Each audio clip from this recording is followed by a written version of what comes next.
When did you discover a truth your family avoided for years? I was 26, helping my aunt sort through old photo albums at her house, when I found a picture of my mom holding a baby I'd never seen before.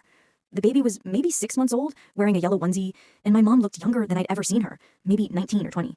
I asked my aunt who the baby was, and she got this look on her face, like she'd accidentally left a door open that was supposed to stay closed.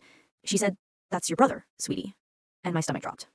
So, yeah, when people ask about family truths that get buried, that's mine. Finding out I had a brother who'd been given up for adoption before I was born, and that literally no one had ever mentioned it. Growing up, it was just me, my parents, and my younger sister Emma. We were a pretty standard suburban family. Mom worked part-time at a bookstore, dad was an accountant, and we had dinner together most nights. My parents seemed happy enough, maybe a little quiet, but nothing unusual. My mom had always been private about her past, though. She never talked much about her life before she married my dad, and if you asked, she'd give vague answers and change the subject. There were always these little odd things that didn't quite add up, like how my mom would get emotional in random moments. Once she cried during a commercial about adoption, and when I asked why, she just said she was hormonal. Or how she refused to discuss having more kids after Emma was born, even though dad seemed open to it. 2 was perfect, she'd say firmly, and that was the end of it.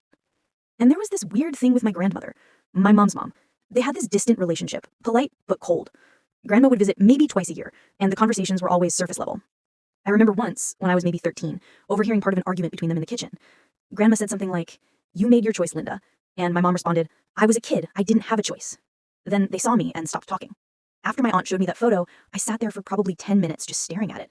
My aunt finally explained that my mom had gotten pregnant at 18, right after high school. Her parents, my grandparents, had pressured her to give the baby up for adoption. She wanted to keep him, apparently, but she was young, broke, had no support system, so she gave him up to a couple who couldn't have kids of their own. My mom had never told my dad about it until after they were engaged, and they decided together not to tell me and Emma. My aunt said she was worried you'd think differently of her, or that it would hurt you somehow. But she also said my mom thought about that baby, my brother, every single day. That she'd chosen his birthday as the password for everything. That she donated to adoption charities anonymously. I confronted my mom about it a week later. I wasn't angry exactly, just confused about why it had been such a secret. She cried, which I'd rarely seen her do. She told me his name was Michael, that he'd be 31 now, and that she'd registered with every reunion database she could find, but he'd never reached out. She said giving him up was the most painful thing she'd ever done, and that she'd spent my entire childhood terrified I'd find out and think she was capable of abandoning her children. I tried to explain that I didn't think that at all, but I'm not sure she believed me.